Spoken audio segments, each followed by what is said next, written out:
Can we tell that story about how I went to like a pre-party thing and I walked back to our campsite at 3 a.m. and all of our shit was gone except for my tent and an air mattress? And I was like, what the fuck is going on here?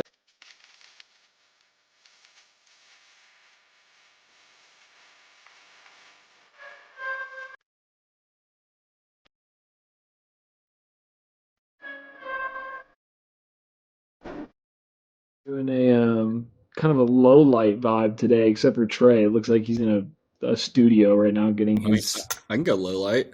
low light vibes. Nice. Hey, look at the hoodie I'm wearing. Can you guys see it? No, Is we it Base can't. Nectar? No, I saw, it's the Lonely Hearts Club. Gang. I think when we blow up and get a studio and start recording video, we should all wear the same hoodie every time we record. Wouldn't I that be still wear cute? mine all the time. I love Fuck that's a yeah. great gift you gave us, Christian. Thank you for that. It's a very thick hoodie. Yep. It's just, I'm just a dude, thoughtful it's person. so soft. It's so soft. Yeah, it's the best just hoodie I thoughtful. have.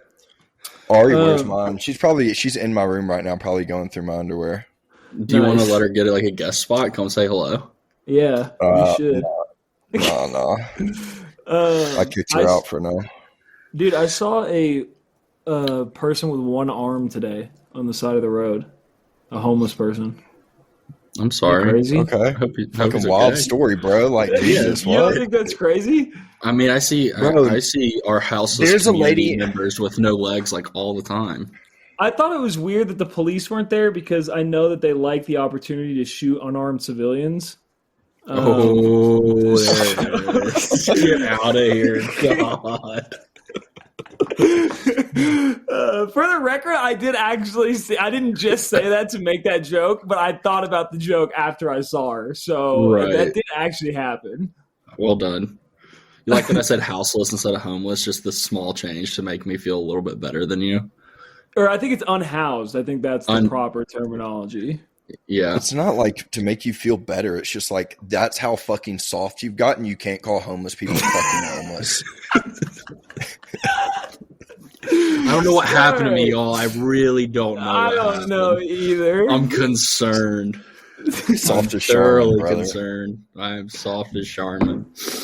Okay, ladies and gentlemen, welcome back. We are your hosts, Blake, Trey, and Christian, and this is Totally Biased Music. And today, we are kind of doing a double feature. We are talking about Filling Up the City Skies by Pretty Lights, electronic music artist Pretty Lights. There is no Apple Music intro because Pretty Lights has about 11 fans across the country, so they're not too concerned with that.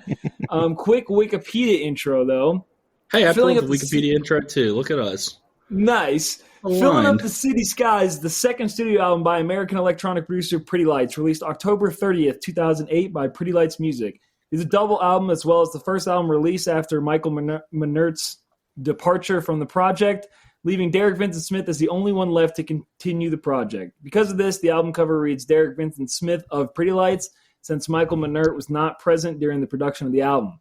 The album's artwork features the skyline of Minneapolis, Minnesota, super weird, superimposed over the skyline of Hong Kong. The original release included an additional track, Speaking of Happiness, which was later removed for copyright reasons.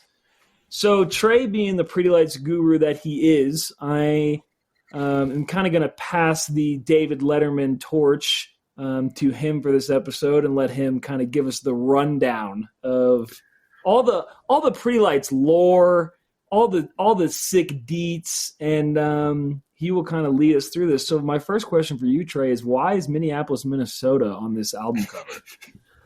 That is a really good question, Blake. It's one that I wish I could answer. What a better question is why is Hong Kong part of it?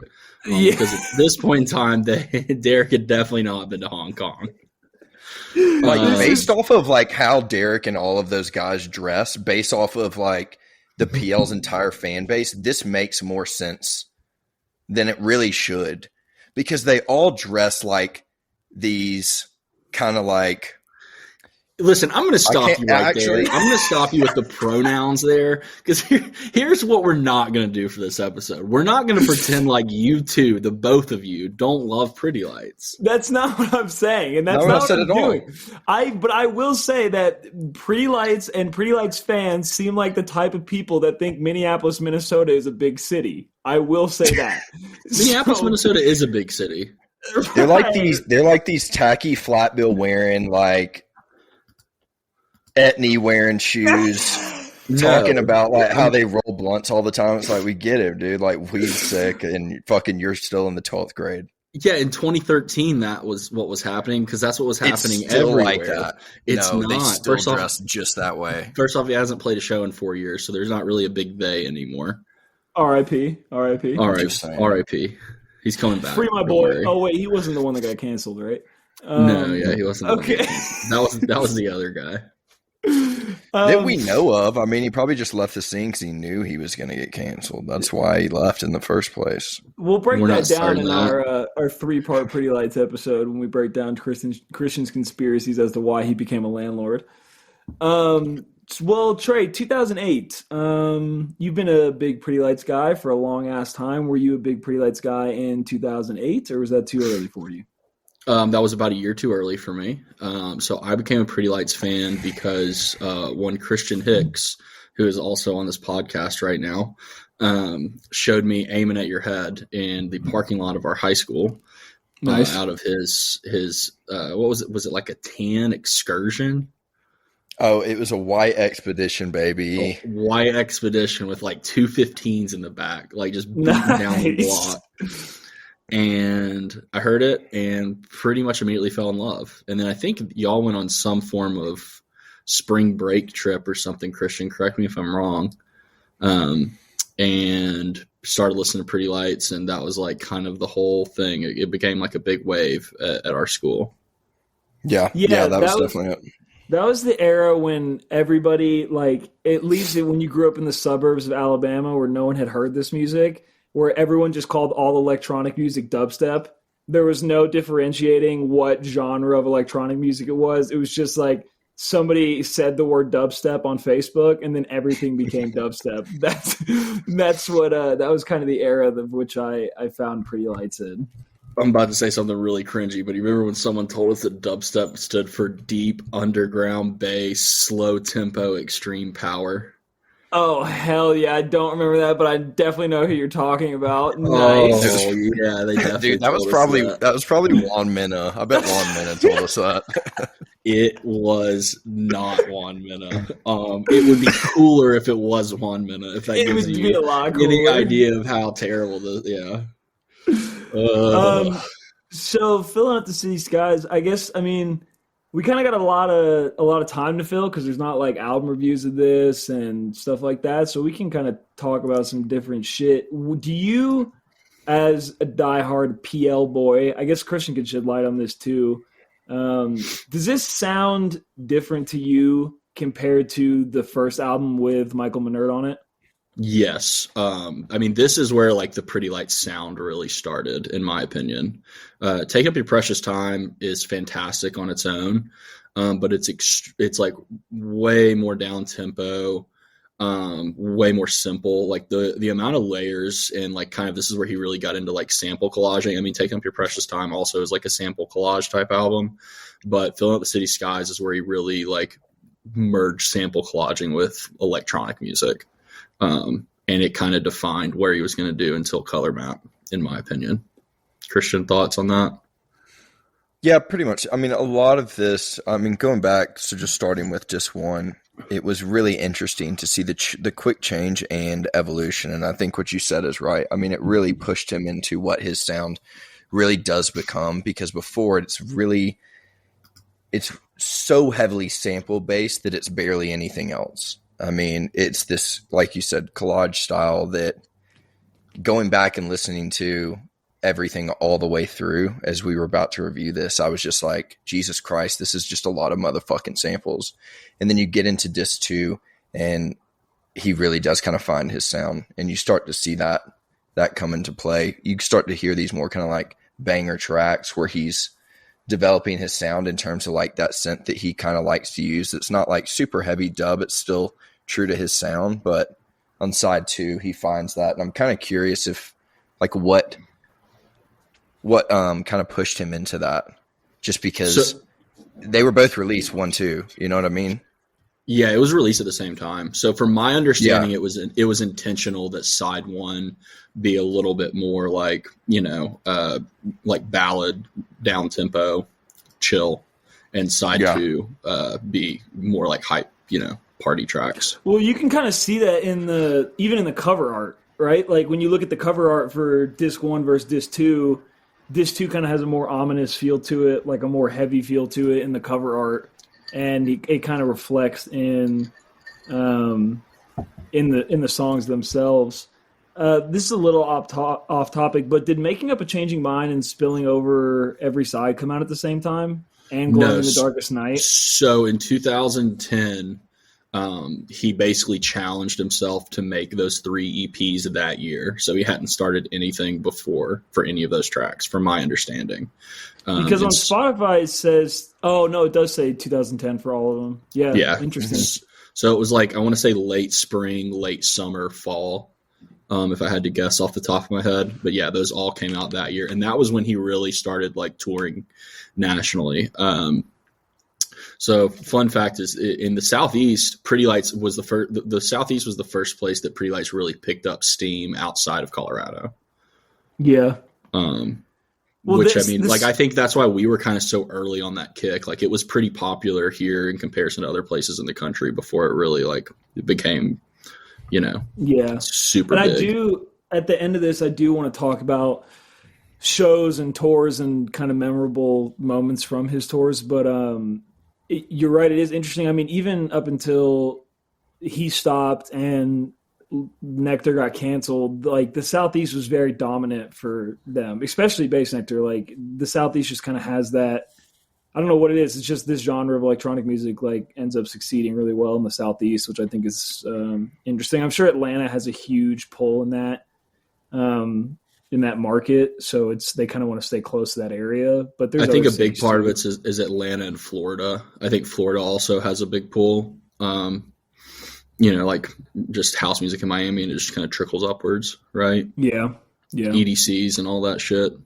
Right. All right, let's get into disc 1. I want to talk about let's do favorite tracks first. Okay, so you're going to be Letterman.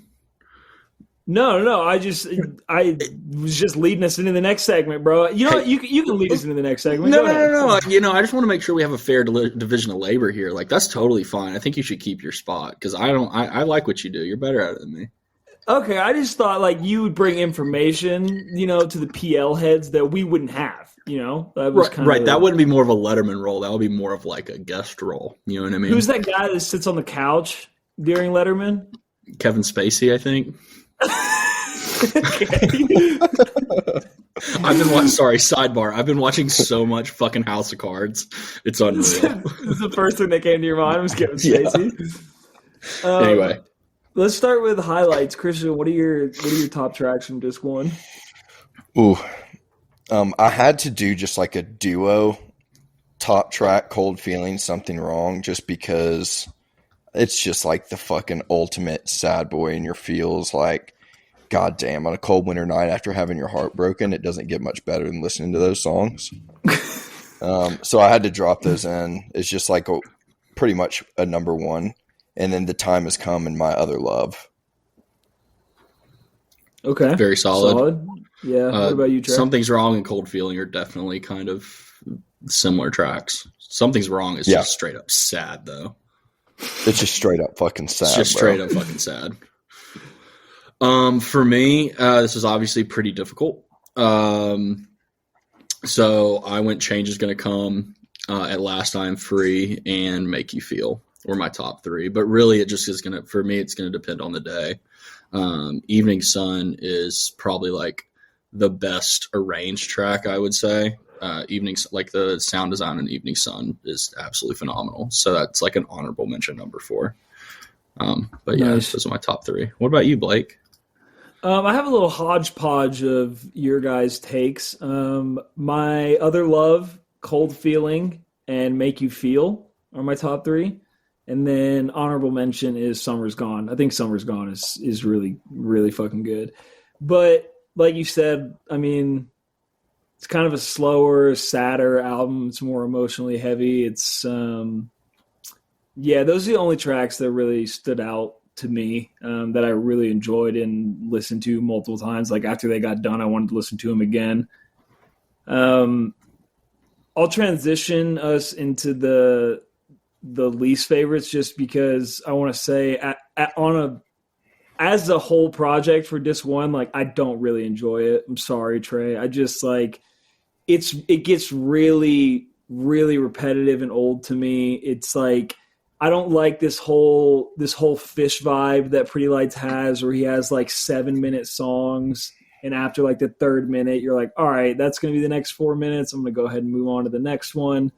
And that just kind of is a theme across the whole album for me. I just got bored. I got tired of listening to it, and it just apart from those songs, I wasn't really feeling it really at all. It was a struggle to get through disc one. I will say that. So that makes me sad for you. I know. I'm sorry. It's a really amazing piece of music. No, it's okay. I mean, I just feel bad for you. It was the same. It was the same for me, honestly. And which it hurts to say that as like a Pretty Lights fan that has been one for a long time, and I think discovered this music for a lot of our friends. It was, yes, some of the songs like I can live with, but the whole like the album as a whole was hard to make it through, just from like it being so sample collage heavy. Where I haven't really gone back and listened to like a full PL album front to back, especially those older ones. Like I'll pick songs and stuff, but to listen to it all the way through is just like, it's a lot in terms of just the sample collageness of it it creates this theme that creates this sound that's too repetitive to me. Still beautiful, still a Pretty Lights. I'm still fanboy, is what it is. Yeah, I would hard disagree with both of those opinions. I think that I didn't see that coming. Yeah. I think outside of Color Map of the Sun, I think this is probably his most cohesive project as far as like the first like disc one, as far as like song to song kind of like flowing through like themes and like just a general sound. And I think it's just absolutely beautiful. I think the vocal samples that are in it are really good. I think the themes of like hope and like having the ability to like change things, not just because change is going to come is on there, but I don't know, man. I love this album. Love everything about it. It's a 10 out of 10. I know we're not giving numbers yet, but shit. It's a dime piece. Calm down. My God. I'm not trying to throw out the R word right now, but I think you're R worded. Are we? I'm a fanboy. I am what I am. I'm unapologetic. Are we doing bottom three? Yeah, but I don't even know if like. I mean, really, this is a 10. Like, I don't even know if apart from like Divergent Spectrum, I would give a Bass Nectar album a 10 out of 10. Like, you're saying that how many Pretty Lights albums do you think are a 10 out of 10? He says everyone. He's gonna be like 8. Let me count them up really quick. I would give all of them probably. Oh my! Yeah, I can't, dude. There's not a bad. I really genuinely don't think there's a bad album. I mean, Taking Up Your Precious Time is one of my favorites. I'd probably give it a 9.5 because some of it's just like a little too slow. I think you're mistaking like liking an album for giving it a 10 out of 10. Like you can like an album and still not be a like fucking fanboy about it. That's not. I mean, that is true, but these are all pieces of music, albums, whatever, that I could turn on at any given moment, at any given part of the album, and listen to it all the way through. That's what I would consider a 10. That's what I define a 10 out of 10. It's like something that I'm going to absolutely love, like whenever I want to turn it on. I think that's really strange, but I do appreciate you being level-headed about it, not being like a Frank Ocean fan and fucking like wanting to stab my family because I gave Channel Orange a 7.5 out of 10. Like people think that's a bad rating. That's a perfect rating for that album. It is a 7.5 out of 10. It's pretty fucking good. But and that doesn't mean it's bad. It means it's fucking good. But I'll say that to Frank Ocean fans and they're like, how dare you? Well, I mean, and just to be, whatever about this, like, I obviously have a lot of emotional ties to Pretty Lights, and I've spent thousands upon thousands of dollars going to see Right. him. And all these songs, like pretty much I've seen almost every song live at this point, and I can recall multiple shows with most of them. Moments with friends and family and stuff like that. So no, I feel that for sure. It's a whole other thing. And this album's 10 out of 10 without all that because it's fucking perfect, and y'all are just wrong. All right, moving on to disc 2. I thought we were going to do bottom tracks. Worst tracks, you dumb fuck. I thought you guys Christian just said that his bottom tracks were like the whole album. I thought that was like... No, you started talking about what your bottom tracks were, and then you just moved on to your review. Well, my bottom tracks are everything that I didn't list before. Unless it's an album that Blake chooses, he's like, let's just skip segments and end this shit early. I'm just pulling a Trey last week. I just apart from the songs I really like, nothing stands out to me. I just don't really enjoy it. Blake's got stuff to do. He needs to go fix his floors or some shit. Yeah, exactly. Yeah. All right, Christian, give us the bottom 3. I don't know how it's pronounced. Solamente. Can't stand it. Like the PL crew does this thing through a lot of these early albums, just the whole PL crew, not even Derek on just Pretty Lights albums, with this Mid-Eastern sound. And I think it's just like the corniest shit, and I like fucking hate it. And it's just lightly in the back of that song. It drives me nuts. You mean like PLM? Yeah, PLM in general. They're just huge on that fucking Middle Eastern twangy bullshit, and I'm like, for the fuck's sake, just turn it off. God. It's just gimmicky, and they all do it, and it's like, hey bro, here's this sample, let's all use it on every song we make, and it just gets old. Shout out to you, Michael Minert. Actually, I'm going to take this moment to say fuck Michael Minert. I'm so glad that I get to watch you complain on Twitter every goddamn day. You're the saddest piece of shit I've ever seen. Kid Cudi is happier than you are. God, I knew you were going to do that at some point, and I'm not hopping in on that train with you. You know what? I have no dog in this fight, but fuck Michael Minert. You know what? Fucking sad boy, whiny little bitch, bro. That's all I have to say. Y'all, he's going to tweet out a link to our podcast and be like, this made me really upset. He really is. He's going to tweet it. Fuck. Sorry about that. So, second is Evening Sun, Sorry Trey, and Double Love. How can you dislike Evening Sun? It ain't for me, brother. All right. And honestly, I think it's just like where it's at in the album that has a lot to do with it. It just gets to this like middle point where it's hard for me to push through. Yeah, I mean, I guess it's right after Something's Wrong, so it's a bit of a drop off for you. Yeah. The only song that I really dislike or not even dislike, but I don't love like the recorded version of, is Pop Quiz. Now live, that song goes off, but Pop Quiz is a little meh. It's okay. Still great song. Fair. That's it though. That's my bottom 3. It's only one song. Your bottom 3 is one song. All right, word. Oh man! All right, let's move on to disc 2. Unless you guys want to give numerical ratings for this, I say we do it as a whole. Are you guys cool with that? I'm cool with that. It's the same answer for me. So, yeah, disc 2. Holy shit, man! Disc 2 is fucking great. It's hard to pick a bad song on disc 2. Like, just starts off fucking with heat, with How We Do, into Hot Like Sauce, a fucking classic. One of the only 7-minute Pretty Light songs I'll actually listen to. More important than Michael Jordan. I'm not listening to my favorite track. I'm just reading this and just thinking about how good the disc is. More important than Michael Jordan, I just had this vision of like being at a show, a Pretty Light show, and it's dark, and he just finished one of those slow, boring disc 1 tracks. And then you see the laser cage come down, and you're like, "Oh no, he's about to suck us back in." And then those opening notes of More Important Than Michael Jordan comes in, and you're like, "Oh fuck, here we go, baby!" Like the whole vibe of disc 2 is just fucking phenomenal. So with that being said, my top 3: More Important Than Michael Jordan, Aiming at Your Head. And then it's just fucking hard. probably How We Do, just because How We Do for an opening track, like recorded version, live version, holy shit, song pops off. I'm going to play it right now and not listen to you guys talk because I want to hear it again so bad.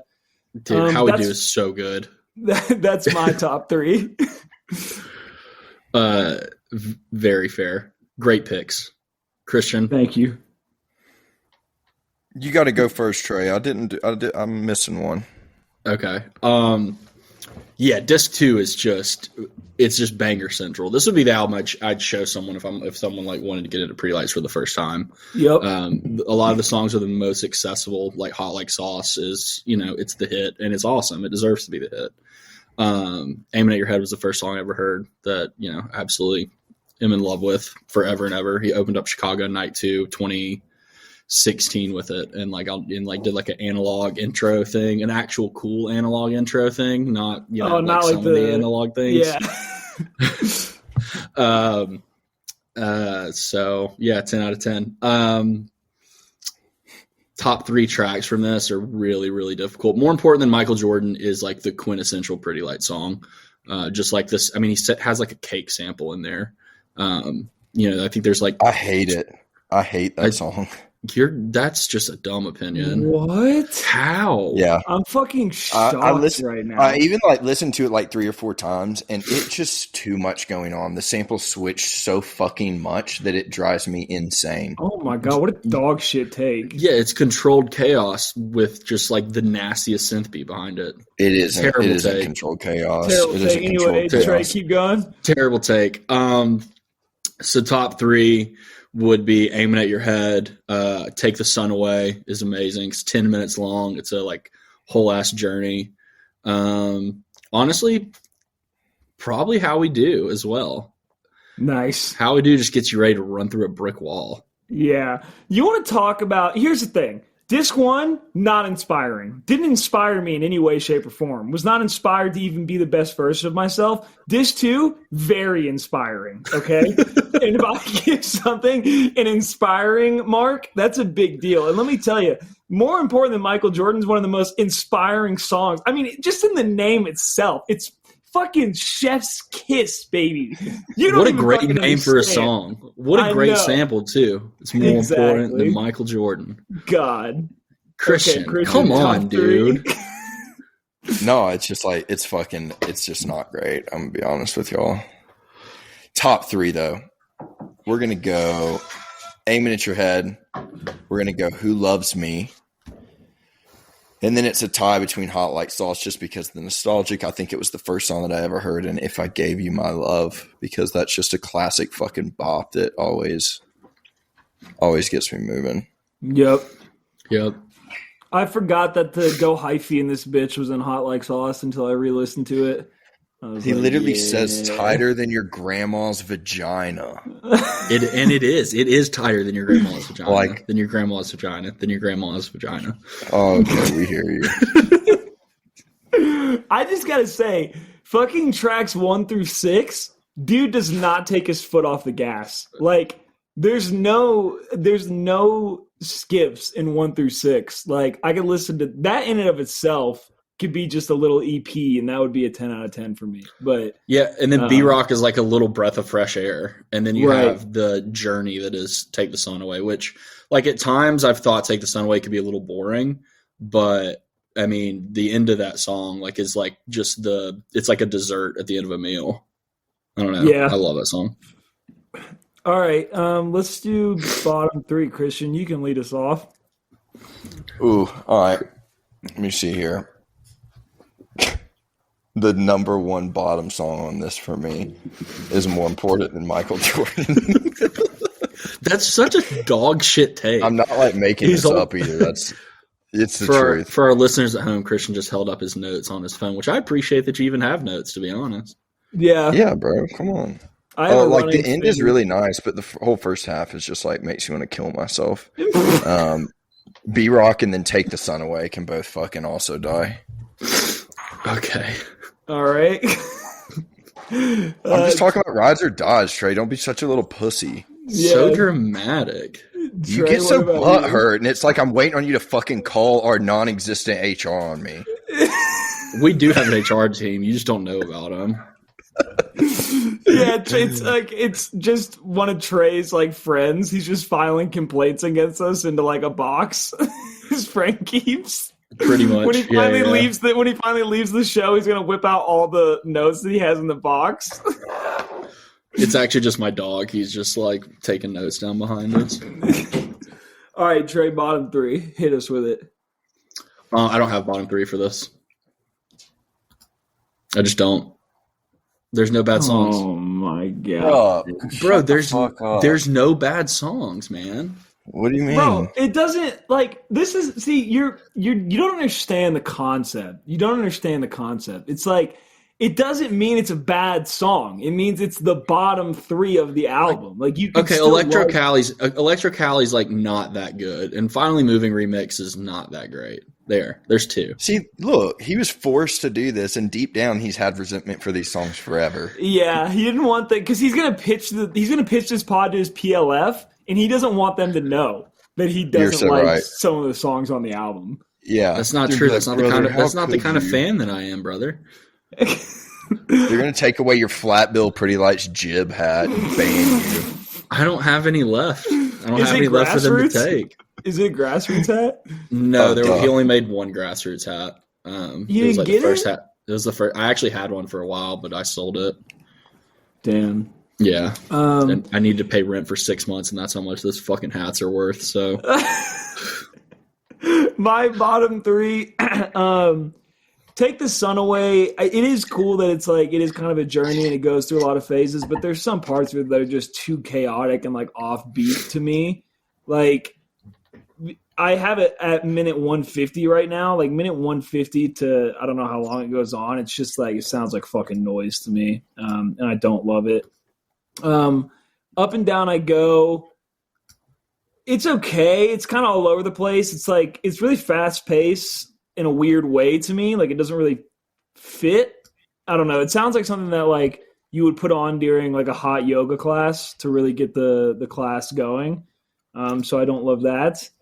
And then Electro Cali I could do without. I would say I like the Finally Moving remix. I do enjoy that. I wouldn't put it in top 3, but I do enjoy it. I mean, it's a good song. I hate that he stole that from Flo Rida. Is that who used that sample? Yeah, it was Flo Rida and Avicii. Yeah, I hate that he stole that from Avicii, but otherwise I think it's cool. Agreed. Yeah, but didn't Avicii die, so it's kind of all worked out? Yeah, he also didn't steal it from Avicii. Yeah, I think you're missing the main butt of that joke, but that's okay. I got that joke. Wait, Christian, do you have that video of David Guetta ending racism? Are you the one that sent that to me? When he's on the I love that video. He's like, I don't even remember what he says, but he's so like, good. Remember George Floyd, and then just goes into some like shitty fucking 120 BPM. And then he drops into like, he drops into like Darude. Hell yeah, inspirational. Yeah, that is inspirational. Thank you, David Guetta, for ending racism. Yeah, that was cool. Okay, do you guys have anything else to say about side 2 before we go into ratings? Was that a yes? Was that a no? Was that a what growl? was that? Like, are you angry? I don't know. Nothing to say. Okay. Trey, you got something to say? No, I guess we're moving on into ratings. Okay. I mean, I've said all I've needed to say about this chef's kiss of an album, so I will digress. So are you going to rate them both individually, or are you going to rate it as one complete album? I'm going to rate it as one complete album. I think that's how we should do it. Okay. Well, you can go first. Okay. Because side 1 is so bad, I'm going to give it a 3. No, I'm just kidding. I think it's like I want to say it's like a 7. I'll give it a 7 because side 2, disc 2 is like it's a fucking 10. Let's be real, it's a 10. But side 1 just it makes my balls like scrunch up in my scrotum. It really does not do it for me, man. So I just don't understand that. Yeah, so I got to give it a 7. Like, are you afraid to feel your feelings? Yeah, 100%. I thought that was obvious. No, you gotta know get rid me of for a that. while. You should know this. You're right. You're right. Well, I am not afraid to feel my feelings. And I would give both sides individually a 10 out of 10 to collect into a 20 out of 10 because that's how math works. Okay, it would actually be a 20 out of 20, but that's fine. No, because you simplify the denominator in this equation. Jesus. All right, thanks, Ms. Ross. Christian, what do you got? We're doing individual or the whole thing? The whole thing. Whole thing. Out of 10. Mm-hmm. Man, side 2 really steps it up like a lot for this album, but side 1 it fucking drones on. It's so just like light sample based. It's fucking sad, honestly. No wonder like he quit music and is depressed living somewhere. He's living in the most depressed city in the fucking world, New Orleans. That's got to be the worst place to live. New Orleans is awesome, and it's definitely not a depressing city. There's so much shit going on there all the time. Yeah, it's definitely With not. That being said, I'm going to give it a 7.5. Okay. That's fair. All right. Side 2 really, really beefs it up. Yeah. Well, I guess we can move on from y'all's. Listen, I'll say they were decent ratings. 7, 7.5. That's solid. Yeah. Fair. I really thought y'all were going to come in with a bunch of hate for this. Other than side 1, you did a great job. Yeah, I mean, look, you can't knock the hustle. See what I did there? Hey, it's a deep cut. That's an unreleased deep cut. Yeah, so it's see, I'm fucking PLF, bro. That's what I'm saying. I'm PLF. That's what I'm saying. That's what I've been saying this whole time. It's like y'all are in this with me. I've been saying that. Christian, you're in this with me. Do not loop me in with them. I'm good. See, we start talking about PLF. I throw my hood up. You know what I mean? Yeah, Christian in his mid-30s. He was like, I don't want to be a part of this anymore. I'm too tired. I got to wake up at 3 a.m. to go work out. I retired with Derek. Why are y'all giving me shit? Like, I retired with the boy. Like, we out of here. That's the most PLF thing you could do, dude. Yeah, true. No, the most PLF thing that you could do is get on fucking Facebook every single day, which is insane because it's Facebook, and talk about how you wish he'd come back. Yeah, that actually is accurate. He nailed it.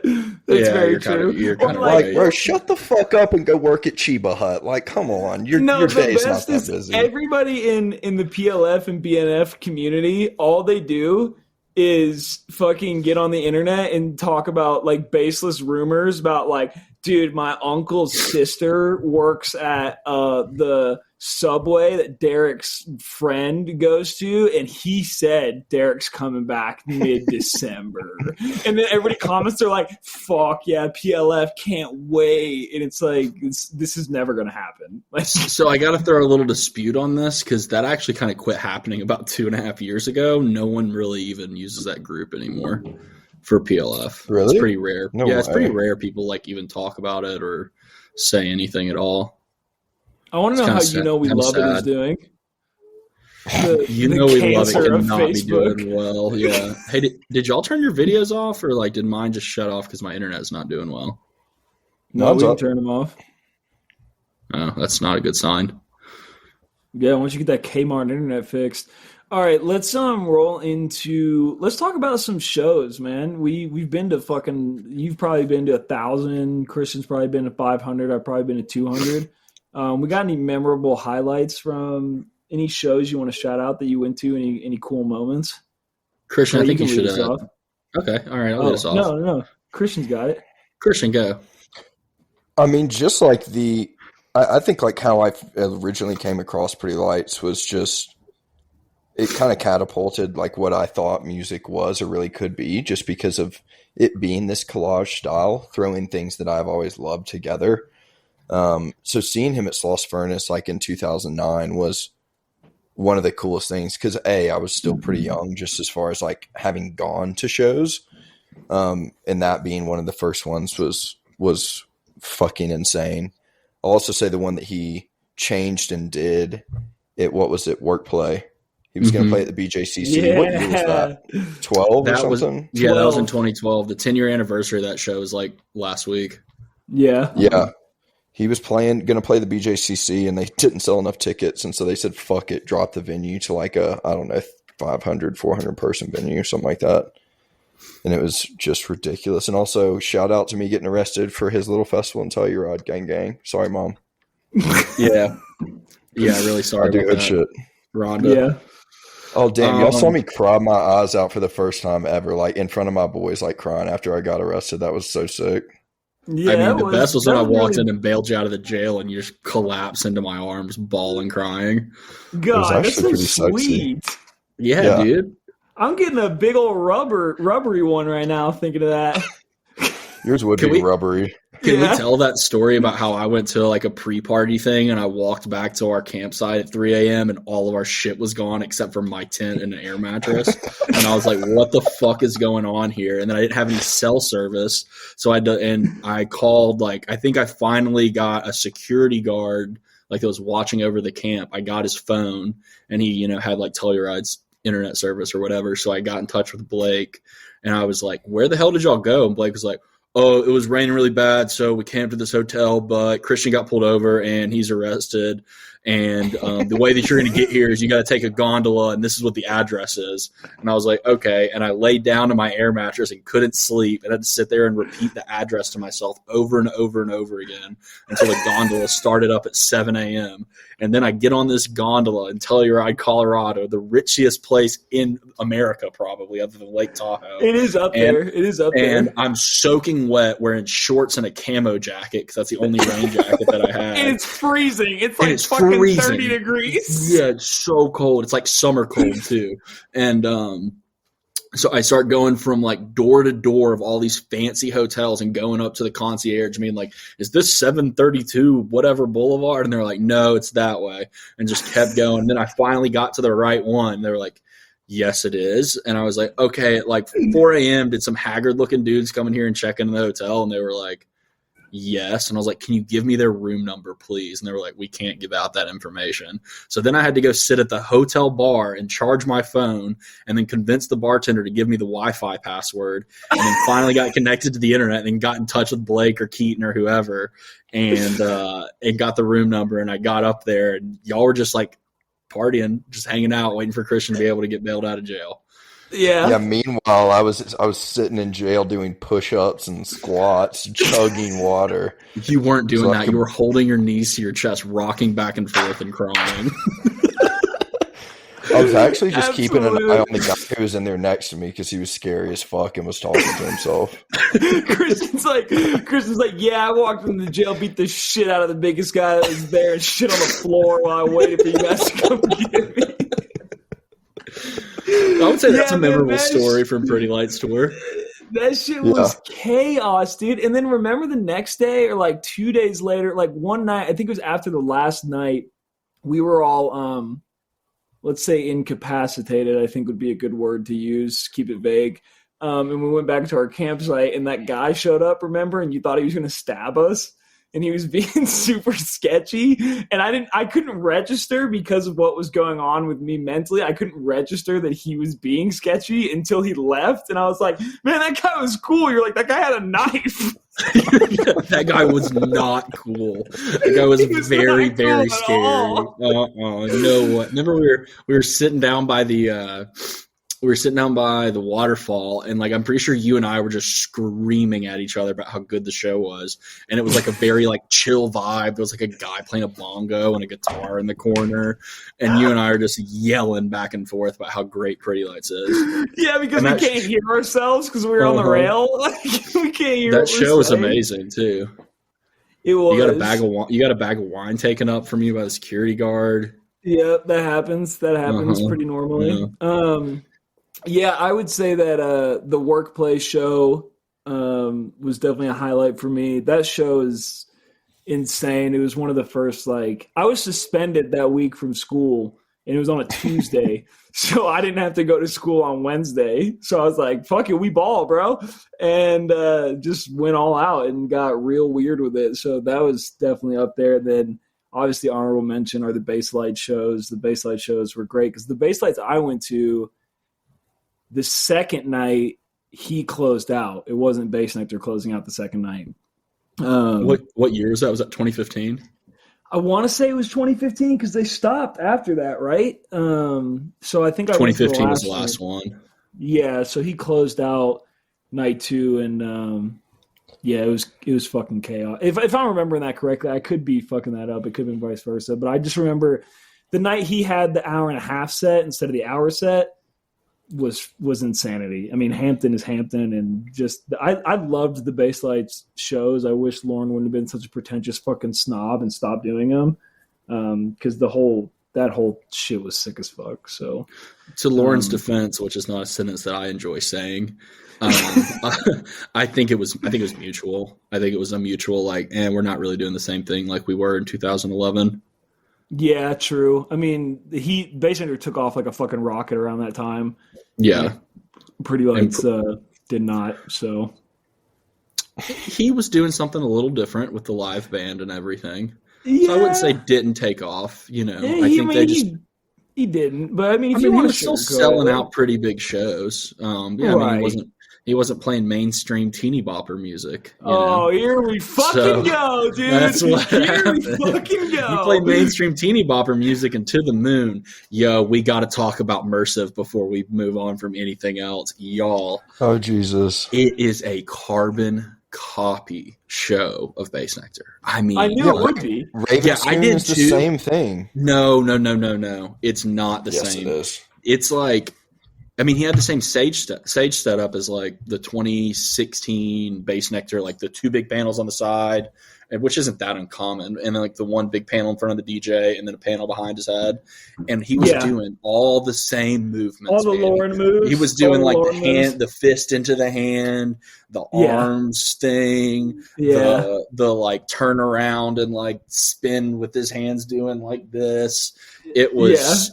It was I had my jaw dropped. Like someone, like a friend of mine was with me, and he was just like, I told you, like it. Man, remember when Lauren had a fucking aneurysm just about Space Jesus having long black hair? I wonder what he did with Mersive. Oh, I bet he does not care for Mersive. No, there's no way. No fucking way. Yeah. And people like eat it up. Like, they do. People love it. Yeah, I mean, I hadn't seen a crowd go down like that in a while. I feel like if this happened in any other genre, they'd be like, literal fuck this guy. Yeah. Well, what's that band that's just like Led Zeppelin? Yeah, Greta Van Fleet. They tried to do that, and everyone's like, this is just bad Led Zeppelin. Like, I mean, they do have a couple good songs. Yeah, and they had like a mainstream pull, but it's like this every time they do something, it's like this is just they're trying to be Led Zeppelin. So yeah, I mean, there's going to be more electronic artists that are like that. It's like they're just trying to capitalize on a gap, you know. Well, I will say for the most part, knockoff Pretty Lights. Daily Bread's kind of there already. Yeah, but it's not there. Like, it's not the same sound. No one can do it. No one can do it and it be enjoyable. I mean, Mersive isn't terribly enjoyable, but it's more enjoyable in comparison to like that sound than like Daily Bread or Marvel Years or, you know, I don't know. All that stuff. Mersive, when I saw him live, he does not have it figured out. Like if that's, I mean, it is a carbon copy, but as far as the mixing, it is so fucking far off that I really did not enjoy it. And nothing matches up. It just like generally sounded bad to me. Yeah, speaking of piece of shit electronic artists and human beings, I would love to talk about G. Jones and my hatred for him, but I think I'll save that for when we do Divergent Spectrum. He just released something. I don't give a shit. It's so bad. I made Ariana listen to it, and she's like, what the fuck is this? It's so fucking everything he does. It's horrible. Dude. Are you talking about Greg Jones? Greggles? I think what his G Jones, called? Yeah. The G Jones, The G Jones, It's fucking bringing me back to life, bro. Yeah. It's like, shut the fuck up. Shut the fuck up. With your black and white ass. Yeah, black and white visuals, no color. Like, all right, man, we fucking get it. There's no color to your music, brother. It's boring. So that was fucking Filling Up the City Skies, disc 1 and 2, and a little bit of Pretty Light show talk, a little bit of electronic music artist hate. We got a little bit of everything in there. So with that being said, if you guys don't have anything else to say about it, we should roll into Rides or Dies. I was going to talk about the 10-minute More Important Than Michael Jordan jam that Derek played in Nashville in 2016, because that was like a really, really cool moment where they had a bunch of leftover dry ice from the tour that they didn't use. And so they dumped it all like for the song. And then Greg did like all black, a real cool Greg, not Greg Jones, Greg. Right. Did like all red and like white and yellow visual like lights. It was really, really sick. So that was a special Pretty Lights moment that I didn't get to share until just now, which I've done now. So we can move on. Nice. That is very cool. Honorable mention, first time seeing the laser cage on rail at Telluride fucking blew my mind. That shit was so cool. The laser cage was so cool. And I remember, I don't know if I said it or Trey said it or the annoying girl Snapchatting the entire show in front of us said it, but at one point somebody said, never let that go. I'll never let it go. I will never let it go. They were literally the entire show just adding each other on like social media and like snapping each other pictures. And it was so distracting to me. I was like, I have to get the fuck out of here immediately. And me and Trey just left the rail. But somebody did say, I want to know how much it is for rent inside the laser cage, which I thought was really funny. That was funny. Okay. I will say before we move from Pretty Lights, I mean, as much as I hate on these two albums, or at least the first side, I mean, these Pretty Lights in general was kind of what thrust me into so many music. So there's always like love and appreciation there. Like I joke and I kid and stuff, but Trey and Blake, y'all both know how much of an impact that had on my life, especially just like growing up and that being the first thing that I came across. So I think it had a similar impact for y'all and just like immersing you in this new style of music that we fucking didn't have any clue about, and where that's kind of brought us to now is pretty fucking cool. And we're doing this podcast. So absolutely. Yeah, without Pretty Lights, this podcast wouldn't happen probably. I mean, let's not forget that Christian was one of the first 25 members in a 10,000 person Facebook Pretty Lights family Facebook group. Yeah, so that's some Godfather, pretty much. Yeah. I mean, it was very like it was definitely my first introduction into electronic music. I mean, I followed the Bass Nectar path, and Trey took the Pretty Lights path, and that Christian took the in between path. But I still. Like, I would have never heard Bass Nectar had I not listened to Pretty Lights. And I remember the very first moment I ever heard a Bass Nectar song. I can tell you exactly where I was, who I was with, what song it was. And had it not been for Pretty Lights and my interest in that music, I never would have spent such a predominant portion of my life following Pretty Lights around, following Bass Nectar around, and those shows and those communities and experiences changed my life, honestly, for the better. So huge shout out to Derek and Pretty Lights and everybody involved for sure. Yeah, except Michael Menard. Yeah, except Michael Menard. Fuck that guy. I guess. I don't know. I have no idea. I don't know anything about him, but fuck him.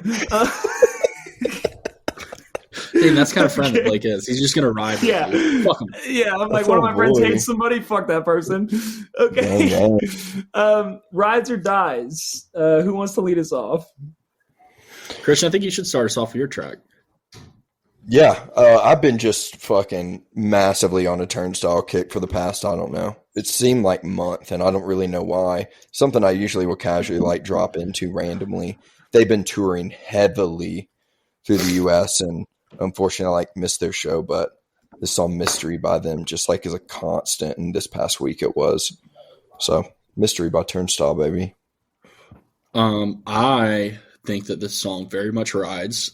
Turnstile is a band that I had not heard of until about 3 weeks ago, and now I like see them all over the internet. So I guess it's because they're touring so much. I like the song a lot. This is right up my alley. So rides. Gang. Yeah, I really like it too. It's very vibey. Both of your songs were very vibey. Not overbearing, not too intense, not like overly chill to where like I need to be in a certain scenario to listen to it. I enjoyed it a lot, so it rides. It's very Christian-esque, I will say that. I know we all kind of have this when we do Rides or Dies where we'll send some songs that are off the wall, but it's like we all have these certain songs. It's like, yeah, this is a Christian song. And yeah, this is a Trey song. So it's very Christian. I'll give it a rides. All right, Trey? Yeah, so my song is Monkey Through Monkey. It is kind of has this really cool drum shuffle that I like a lot that reminds me of a song called All I Need by Radiohead. The band's called Arctis Solil. I don't know. I think they're French. It also kind of reminds me of Krungben. So that was that was going to be my immediate reaction to it. Was it big time Krungben vibes? Yeah. It fucking rides. I was jamming out to it today. There's actually a couple of different songs from that artist or group. I don't know if it's a band or whatever, but that I had liked. I hadn't heard this one though. Fucking definitely rides. Yeah, I like that whole EP, so I've listened to it a few times. Yeah, I liked it a lot. This is perfect. This is like perfect riding home on a Friday in the winter because the sun's setting around 5. You know, where it gets like that nice dark orange tint. That's like the perfect song. You fucking roll the windows down, ride home, listen to this song. That's like, oh yeah, it really fucking rides. It's nice and smooth, nice and crisp. I like it a lot. Very, very good pick. I'm impressed. Thank you, Blake. Okay, so my song was Legit from, or wait, did I send you Legit? I went back and forth on which one I was going to send. Yeah. Okay, yeah. Legit from Nas off of King's Disease 3. So King's Disease 2 I think came out last year maybe. Nas is super hit or miss in his late game, which tends to happen with artists of this caliber, right? Nas, Jay-Z, Eminem. As they get further into their careers, it's more hit or miss. I really like King's Disease 3 as a whole, but I really like this song. I mean, starting with that song, the next 4 or 5 tracks on that album, he really gets into like kind of primo Nas. So I really like that track. It took me a while to choose which one to send you guys, but I think that's a good one to send. I am like just immediately skeptical of Nas songs in general because he is so hit or miss. And Illmatic is just so perfect. It might be like the best rap album of all time. It's definitely debatable. That being said, this song's great and it makes me want to listen to this whole album. And I think that we might want to like give this album a look through to review maybe. Yeah. I'd like that. If the other songs like this, this song's really, really good. The NASA without, hold on, I gotta look up. It's like NASA without the A at the end, take off on 3. Like that's a bar. Yeah. There's just like bars all over this song. Yeah. Yeah, this track fucking rides. I was really glad because I remember it initially coming out and you sending, I don't know, just like the Twitter announcement or something of it in the group, and I didn't pull it up. And this song is fucking sick, and it made me listen to a bunch. I haven't listened to the whole thing, but it made me rinse out a bunch more of the tracks. So it's fucking dope. Hell yeah. Yeah, I love, like, Nas has this cadence in his voice. There's something about Nas that's so special. And I don't even know if I would put him in my personal top 5, but every time I hear a Nas track, it's like, I like it. It's just something about him, something about his voice. So he's a talented motherfucker. It's like relaxingly aggressive. I don't know. It's weird. Yeah, that's the perfect way to describe it. He's like, you're like, are you angry? Like, this isn't an angry song, but the way that you're rapping this, it feels like you're angry. Yeah. Yeah, I like it. So that was Rides or Dies. I'll link the tracks down below in the description of the pod. So that sums that up. And ladies and gentlemen, without further ado, what is it? Further ado. Yeah, without further ado, if you're new to this, you don't know what's coming. If you're not new to this and you're a recurring listener, then you know it's all of our favorite segments. Ladies and gentlemen. Welcome to a special holiday edition of Trey's Twitter Takes. My name is Trey, and damn, I messed up the word name. Let's get started. Damn it, I wish there was a boo. I wish there was a boo sound. All right, so for our first, there's only one holiday related tweet, but I still think it's really funny. So this holiday related tweet comes from PETA at PETA. So yes, that is the People for the Ethical Treatment of Animals. And PETA has given us a definition. This was from this morning actually, and the word is thanks vegan, noun, : a gathering of compassionate people who feast on delicious Thanksgiving dishes without hurting or killing animals. And for the example, it says she respects animals, so she's hosting a Thanksgiving feast this year. Thanks vegan feast. Yeah, thanks, vegan. Thank you. Thanks, Vegan Feast. So it's basically just a bunch of people sitting around eating stuffing high as shit. Well, you can't even eat stuffing, dude. Stuffing has butter in it. You got to think about, like, every single thing that you make for Thanksgiving has some form of animal byproduct in it. So what do they eat? Jell-O? Can they eat Jell-O? No, you can't eat Jell-O. It has gelatin in it. That's the animal byproduct. Name another Thanksgiving food, and I'll tell you if you can eat it or not. Cranberry sauce? Gelatin. If it's canned. No. Yeah. If it's canned, but if you make it fresh. If you make it fresh, yeah. You could probably do it. Okay, turkey. Well, no.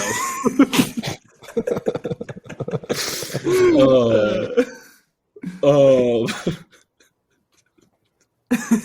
Was it that funny? I thought it was funny.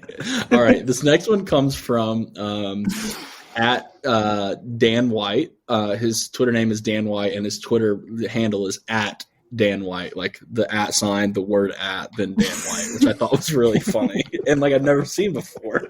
That's great. So Dan lets us know. Wedding was perfect. My wife and I agreed that we could each pick one element of our ceremony that was important to us that the other couldn't veto.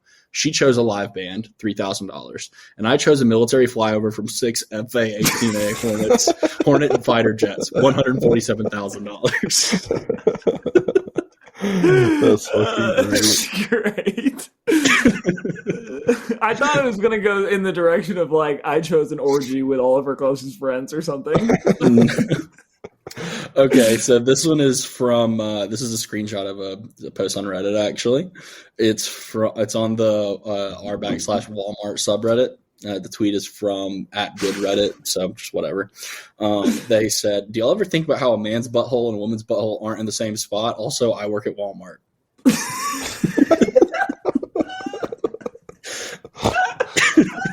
Jesus. Oh shit, that one got me. Oh fuck, that was great.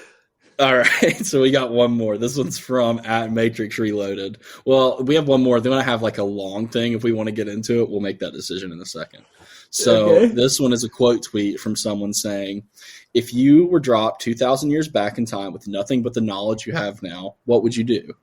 And @Matrix Reloaded _ says, "I would play Chief Keef until my phone died, then kill myself." Fucking Sosa, baby! So once again, since I didn't really get all the way through it, I would play Chief Keef until my phone died, then kill myself. Oh man, that was like one of my favorite tweets of all time, I'll be honest with you. Holy shit, that is so good. All right, do y'all want me to get into this kind of long form one here? How long is it? Yeah, I could probably get through it in like 40 seconds.